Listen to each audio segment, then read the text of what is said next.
Moi, je pense que personne veut vivre avec un style de vie ascétique et minimal comme ça.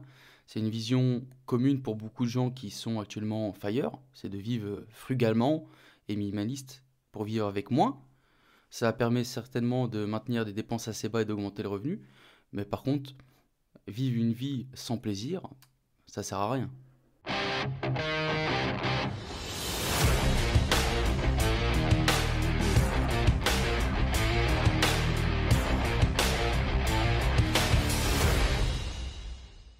Bonjour et bienvenue tout le monde, bienvenue sur ce tout nouvel épisode du podcast Graines d'investisseurs. Comme d'habitude, c'est Anthony et c'est toujours un plaisir de vous accueillir pour l'épisode du jour. Les amis, j'espère que vous avez la forme, que vous avez la pêche, j'espère que tout se passe bien de votre côté, que vous passez une très très bonne semaine. Moi, ça va impeccable. Il fait bon. Alors, tu sais quoi, il a plu un petit peu hier, avant-hier. Ça fait du bien, franchement, ça fait du bien. Sinon, à part ça, ça se passe. En ce moment, j'ai une petite sensation, tu sais, de pas assez, de ne pas avancer assez vite. Et c'est vrai que, tu vois, c'est une sensation qui m'arrive quand même, qui m'arrive de temps en temps. Tu sais, la sensation où tu veux que ça s'enchaîne, mais ça avance pas. Et ça arrive de temps en temps, de temps à autre. Et bah, c'est parce que j'ai divers projets sur le feu. Et franchement, ça n'avance pas, c'est un truc de fou. Un autre exemple, je suis en train de vous préparer un challenge sur 30 jours. Bordel, ça avance pas non plus. Je suis en train de vous faire des PDF à remplir, etc., qui va avec la formation. Mais genre, le truc, c'est le truc qui prend le plus de temps. Je dois tout faire à la main et tout. C'est ennuyant. Franchement, c'est ennuyant. Et bah, l'IMO, c'est pareil, hein, en attente. Donc on perd du temps pour de la merde, etc. Bref. Et puis en plus de ça, je vous rappelle aussi, les amis, que moi je suis toujours salarié. Donc j'ai pas trop de temps, tu vois, avec la famille, le sport, bah, ça laisse peu de temps pour autre chose. Mais j'essaie de le trouver, notamment, tu vois, pour vous sortir ce podcast. Mais ça va le faire, ça va le faire. Les amis, est-ce que vous vous rappelez de ma locataire qui devait partir? Eh bah, ah, je suis un peu saoulé. Là, je suis un peu saoulé parce elle m'a sorti une dinguerie. Elle m'a dit, oui, bonjour Monsieur Touchard. Attends, je vais ressortir le message pour vous dire exactement ce qu'elle m'a sorti. Donc un jour, elle m'appelle, non, pardon, elle m'envoie un message. Elle m'envoie un message, etc. Et puis elle me dit, bonjour, j'espère que vous allez bien.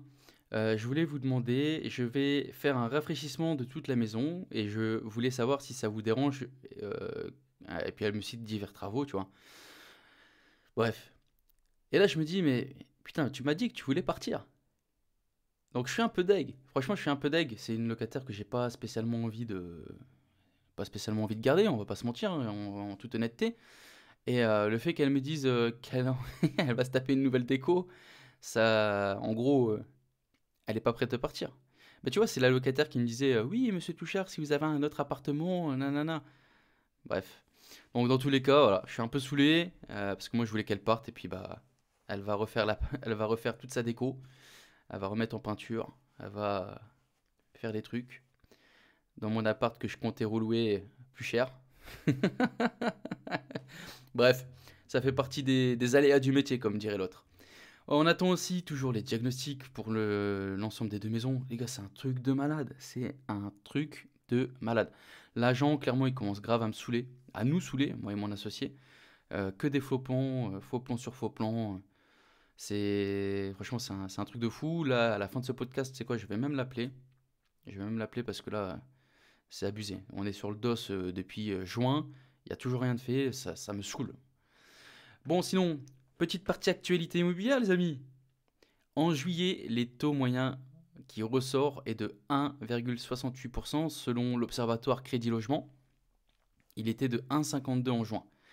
Celui de 25 ans, 1,79. Donc sans surprise, hein, augmentation des taux et pour compenser la hausse des taux, les durées augmentent. Ainsi, en juillet, la durée moyenne des prêts est à son plus haut jamais constaté. 244 mois. 244 mois, ça nous fait je te dis pas de bêtises, du 20 ans,33 ans. Bon, je suis pas, franchement, tu vois, je suis pas, je pensais que ça aurait été plus long, mais 20 ans, je trouve pas ça dégueulasse. Pour moi, je trouve ça convenable. Le nombre de prêts, quant à lui, le nombre de prêts accordés, quant à lui, s'est affaibli, passant d'un simple ralentissement à une dégradation du marché. Le nombre de prêts accordés a reculé de 11,4% en niveau trimestriel. Dans le même temps, la production de crédit mesurée au niveau trimestriel a glissé de 15,5% en glissement annuel. Bon, ça nous fait quand même, les amis, on en approche des 20%, 20% d'obtention de prêts en moins. Franchement, c'est pas négligeable, hein. Ça nous fait une grosse somme. Enfin, ça nous fait pas mal de dossiers refusés. Comme quoi, les amis, tous ceux qui vous disent oui, tu sais, l'obtention d'un prêt, c'est dans la tête, etc. Ouais, bah, je peux te dire que 20%, c'est quand même pas mal. Donc, c'est pas anecdotique, on dirait. Euh, pour vous dire aussi, les amis, pour vous, quand même, je vous tasse avec une info négative. Je vais vous en mettre une quand même positive. Comme quoi qu'on peut faire des affaires partout, hein. 2 Anglais rachètent un hameau français pour une bouchée de pain. Le couple a racheté le hameau de la Blussière en Normandie pour 26 000 euros. Alors attention, après j'ai regardé les photos, c'est ravagé, c'est Tchernobyl. Une destination de luxe, ils deviennent donc les heureux propriétaires de plusieurs cottages et de 2 granges d'une étable, un puits, un four à pain, un pressoir à cidre. C'est le cocktail détonnant. Le tout sur 8000 mètres carrés de terrain. Certes, le tout est dans un état de décrépitude, mais le couple n'a pas peur des travaux. Et malgré un faible budget, il compte bien faire de ce hameau une destination de vacances de luxe. Ouais, bah écoute, comme moi j'aime bien dire aux agents, tu sais, quand ils me proposent des merdes hyper chères, moi je suis cash avec eux, je dis ouais, avec un budget nos limites, je peux rendre une ruine en un palais. Mais il faut que le budget travaux suive. Et même si là, tu fais tes travaux tout seul, s'il te plaît, il y a quand même plusieurs cottages, 2 granges, un four à pain. Allez, c'est pas avec 100 000 balles que tu vas me refaire tout ça, hein. Donc ouais, certes, ils ont acheté 26 000 euros. Par contre, tu vois, quand je vous dis qu'il y a du business à faire partout, 8000 mètres carrés de terrain, oh, tu découpes ça, même si tu revends ça, tu revends la parcelle à 5 000 à 6 000 balles, eh, t'es quand même pas mal, hein. T'es quand même pas mal. Donc, comme quoi qu'on peut faire du business partout. Bon, les amis, question de la semaine. Bonjour Anthony, je suis nouvelle dans le milieu de l'investissement. Je me demande s'il faut forcément que mon appartement soit conventionné. Je comprends que cela implique un loyer par conséquent plafonné pour que mon futur locataire perçoive une aide de la CAF ou les APL. Merci de ta réponse. Alors écoute, franchement, je me suis jamais pris la tête avec la CAF. Moi, je pense qu'il doit juste être décent au sens de la loi. Si ton logement n'est pas conventionné, bah faut ça. En fait, le conventionnement APL ou pas, euh, en gros, il me semble, hein, j'ai pas envie de te dire de bêtises, mais il me semble que c'est en fonction. euh, En gros, ça va déterminer quelle aide aura ton locataire. En gros, si ton logement n'est pas conventionné, le locataire va percevoir des allocations logement. Si le logement est conventionné, il va recevoir des APL. Il me semble. Mais franchement, te prends pas la tête, te prends même pas la tête avec ça. Tu loues un logement propre et tu trouves un locataire qui se débrouillera. Même s'il a des aides, il se débrouille. Tu devras bien sûr fournir peut-être un ou deux papiers, mais te prends pas la tête en amont. En plus, tes nouvelles, commence pas vraiment à te monter la tête avec ça. Ça va dérouler tout seul. Bon les amis, je compte sur votre soutien. N'hésitez pas à partager ce podcast, partagez-le à votre famille, vos amis, vos collègues, vos coéquipiers du foot et j'en passe. Si le podcast se démocratise, c'est grâce à vous. C'est vous qui faites la renommée du podcast. Et donc si le contenu vous plaît, ben moi ça me fait un plaisir immense que vous partagez mon travail. Je vais en profiter pour remercier aussi toutes les personnes qui m'ont contacté récemment. C'est super cool, ça me donne encore plus de pêche pour continuer. En tout cas, les amis, je fais un gros big up aux Suisses. Je ne sais pas si le hasard fait bien les choses, mais parmi vous, il y a pas mal d'auditeurs suisses. Et franchement, c'est un plaisir de boire ou de reboire un verre avec vous. J'ai eu l'occasion de rencontrer certains pas très loin de chez moi, donc vraiment, ça me fait grave plaisir de vous rencontrer en vrai. Alors bien sûr, les amis, pas de favoritisme, hein. Je me ferai un plaisir de rencontrer n'importe quel auditeur qui est dans le coin. Vous me le dites, vous me faites un petit message, on va se boire un petit verre. Ce sera avec grand, grand plaisir. Bon les amis, pour continuer, j'ai décidé de faire de, de continuer sur un reportage que j'ai vu. La dernière fois, je suis tombé sur un reportage sur le mouvement FIRE. Et bon, c'est un mouvement que vous avez certainement déjà entendu parler du mouvement FIRE. C'est l'abréviation de Financial Independence Retire Only, qui veut dire en gros en français indépendance financière et retraite anticipée. Bon, grosso modo, si on devrait traduire plus simple, c'est quitter son taf et vivre de ses revenus, simplement. Être rentier. En gros, le principe, bah voilà, c'est de remplacer ton salaire issu de ton travail par un revenu passif qui provient d'investissement, comme par exemple du locatif.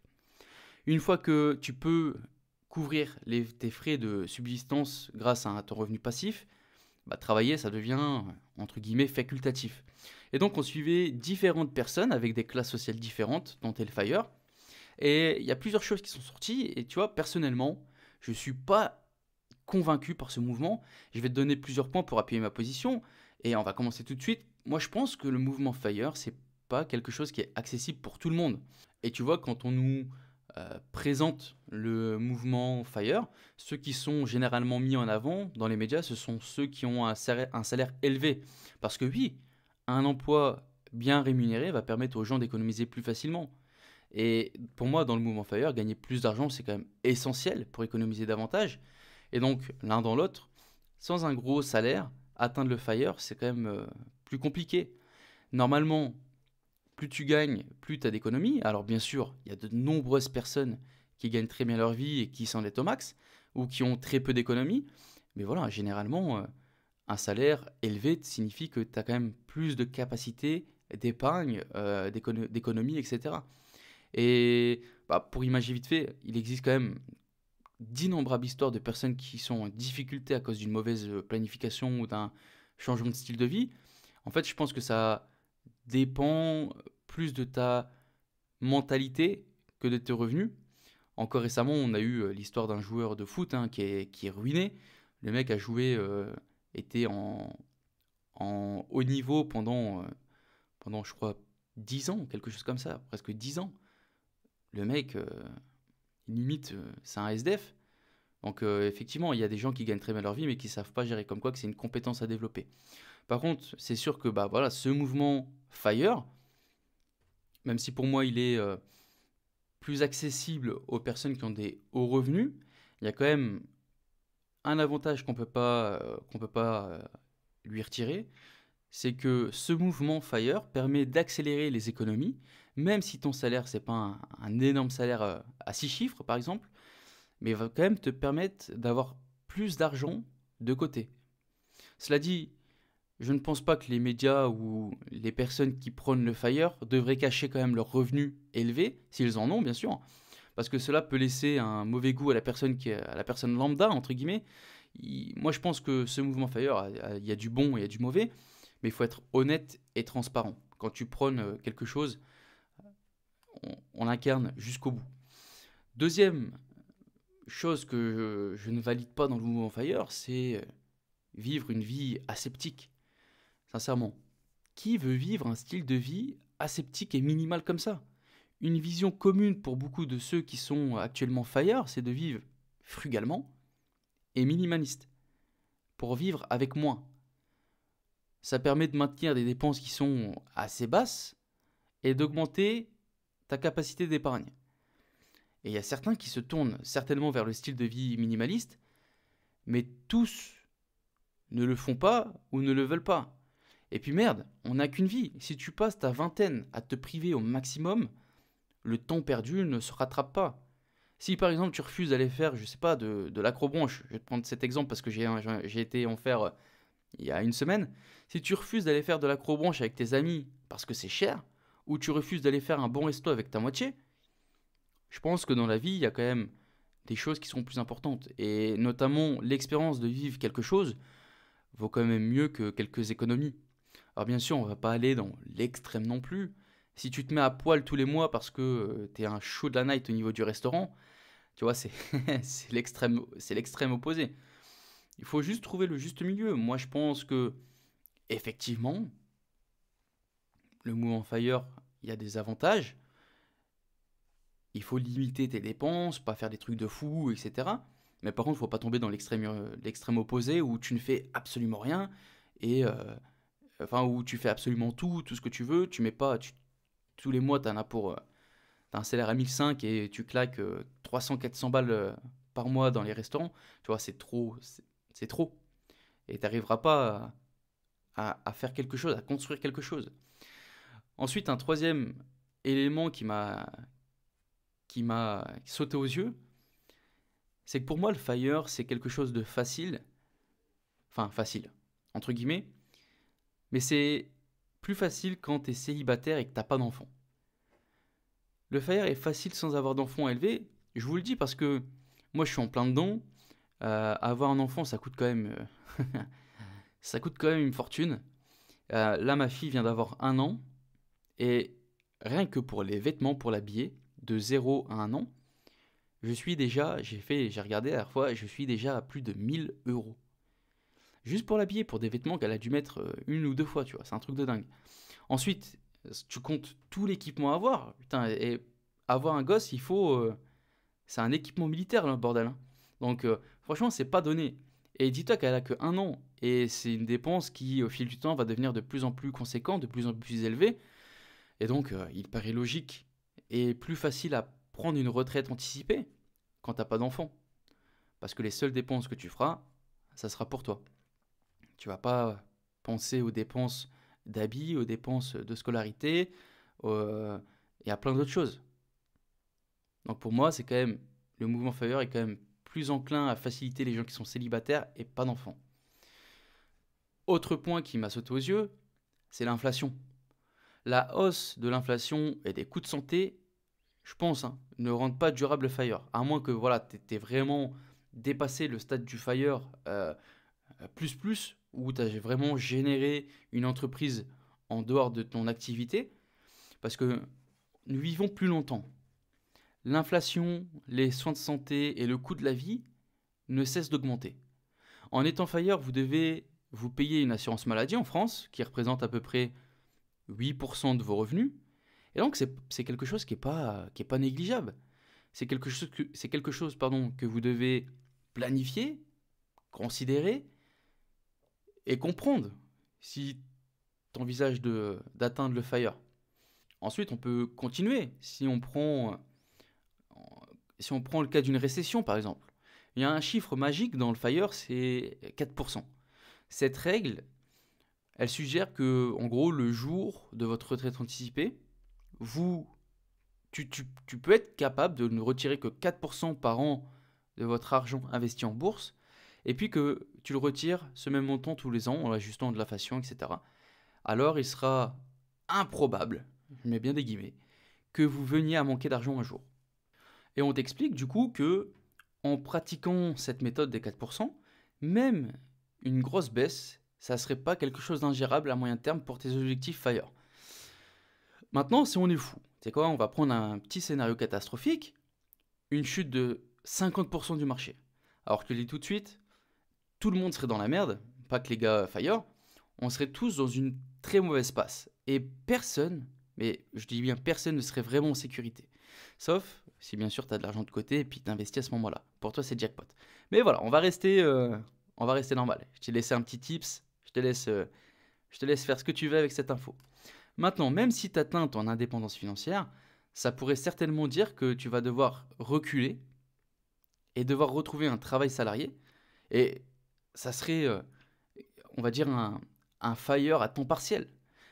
Parce que tes revenus issus de tes revenus passifs, si ça descend de 50%, on va dire que tu te prendrais 50%. Ça, en fait, ça va dépendre de tes actifs sur lesquels tu as développé. Si tu fais de l'immobilier, les loyers, on le sait tous que les loyers, ça bouge pas trop.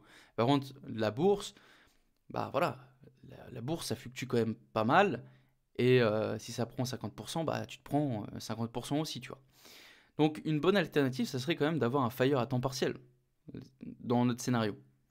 Si ça pourrait être une bonne alternative, parce que du coup, tu as quand même tes moins 50% de revenus, mais tu as aussi tes revenus salariés issus de ton temps partiel, mais grâce à ça, en tout cas en France, tu ne vas plus payer tes cotisations de santé, parce que du coup, tu as retrouvé un travail salarié. Donc, l'un dans l'autre, c'est à prendre en compte. Ensuite, un autre point qui m'a marqué dans ce reportage, bordel, c'est que les gars, ils ne faisaient que travailler. Que travailler. Tout le temps, tout le temps, tout le temps. Bloquer une certaine période de sa vie pour bosser comme un acharné, c'est pas pour moi une très bonne option. On va parler ici de périodes qui peuvent aller de 5 à 10 ans. Et 5 à 10 ans, les amis, c'est quand même pas rien.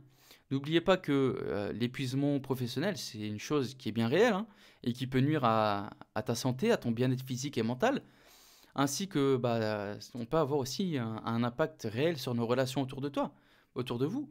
C'est-à-dire que, imaginons, tu es en couple et tu passes tes journées à bosser. Tu calcules plus ta meuf ou ton mec, bah il va se passer quoi les gars? Ou mesdames, il va se passer quoi? On va se séparer. On va se séparer, il y a pas à tergiverser. C'est la rupture, directe. De plus, tu vas détruire ta santé. Si par exemple, imaginons, tu vas prendre deux jobs pour aller plus vite. Tu vas faire ton job de jour et ton petit job du soir, tu sais, un petit job sur le côté, un petit truc tranquille. Mais c'est du temps encore en moins. Donc moi, je pense que c'est pas vraiment une bonne option. Maintenant, c'est une question.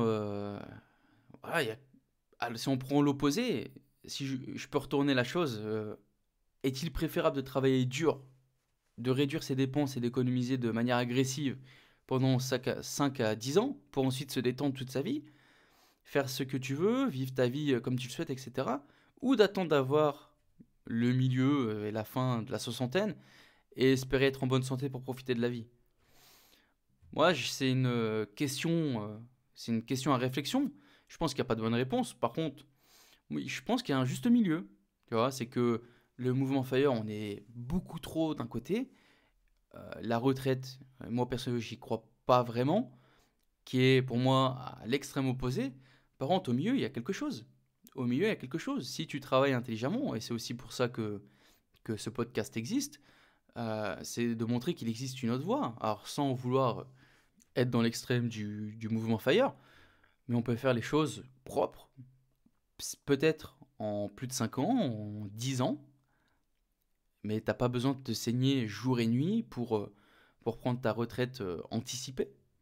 Après, il y a tellement de réponses à apporter, en fait, c'est une question ouverte, hein, c'est une question qui est à réflexion, je dirais, et je pense qu'il n'y a pas de bonne réponse. Chacun verra midi à sa porte, comme on dit.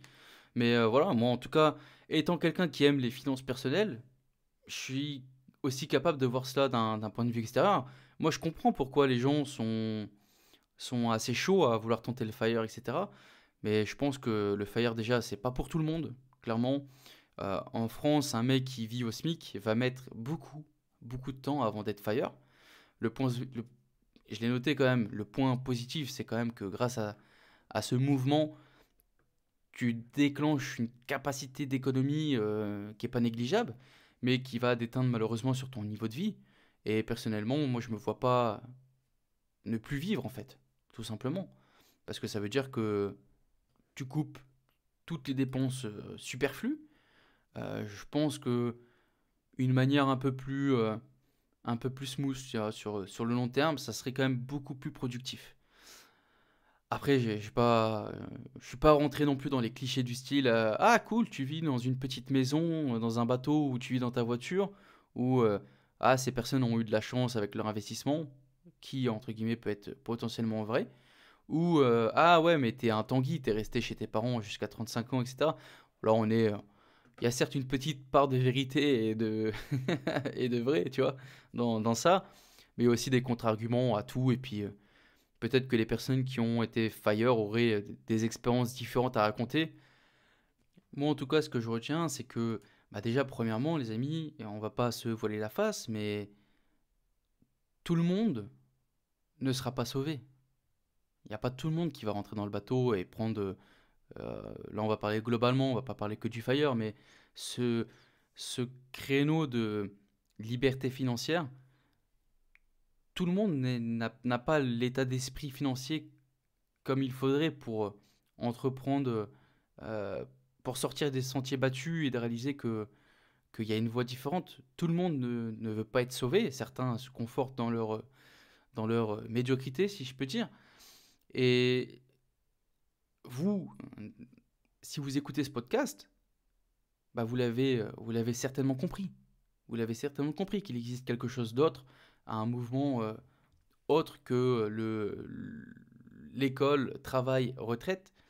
Vous l'avez compris qu'il existait quelque chose d'autre. Mais essayer de convaincre tout le monde à tout prix, ça ne marchera pas. Ça ne marche pas. Tout le monde ne veut pas être sauvé. Et comme je vous le dis de temps en temps dans ce podcast, mais il n'y a personne qui va venir te prendre la main pour te dire allez, viens, viens, on va changer de vie, ou etc. etc. Et malheureusement, tu vois, ce, cette mue, si je pourrais dire ainsi, elle va passer aussi quand même par des sacrifices, on va pas se le cacher. Hein, moi, en tout cas, je ne l'ai jamais caché dans ce podcast. Il y a des merdes qui arrivent, il y a des trucs à gérer, etc. Mais je vous rassure quand même, les amis, hein, il y a quand même plus de positifs que de négatifs, hein, vous en faites pas. Mais voilà, au début, il y a quand même un effort à mettre, tu vois. Tu sais, j'aime bien faire aussi ce rapport avec cette comparaison avec une voiture. La voiture, au début, il faut lui donner un peu de pêche pour commencer à pousser, tu vois, pour qu'elle commence à rouler. Et puis une fois qu'elle commence à partir, tu vois pas parce que je suis en train de faire des mouvements avec mes doigts, mais ça commence à partir fort, tu vois. Mais voilà, au début, c'est vrai qu'il faut faire un effort, donner du temps, etc. Et ça, tout le monde n'est pas prêt à le faire. Il y a des gens, leur but de vie, c'est d'aller bosser, de rentrer, de mettre les pieds sur la table, de regarder la télé, jouer à la PlayStation, etc. Et tu te doutes bien que c'est pas avec ce comportement ou ce type de mentalité que tu vas pouvoir prendre la voie de la liberté financière. Parce que si ton seul but en rentrant du taf, c'est de regarder la télé, bah le bon coin, il va pas se feuilleter tout seul, hein. Les agents, ils vont pas t'appeler. Donc voilà, tout le monde ne sera pas sauvé. Et je pense que ça fera un beau mot de la fin pour cet épisode. Qu'est-ce que vous en pensez, les amis? Bon, moi je compte quand même sur votre soutien, les amis. N'hésitez pas à partager ce podcast, faites-le connaître. Envoyez-moi un petit message, un petit 5 étoiles sur Apple Podcast, un petit commentaire. Ça me fait grave plaisir quand j'en ai. Dans tous les cas, les amis, n'oubliez pas 1% chaque jour. Et je vous dis à la semaine prochaine. Ciao, ciao, ciao!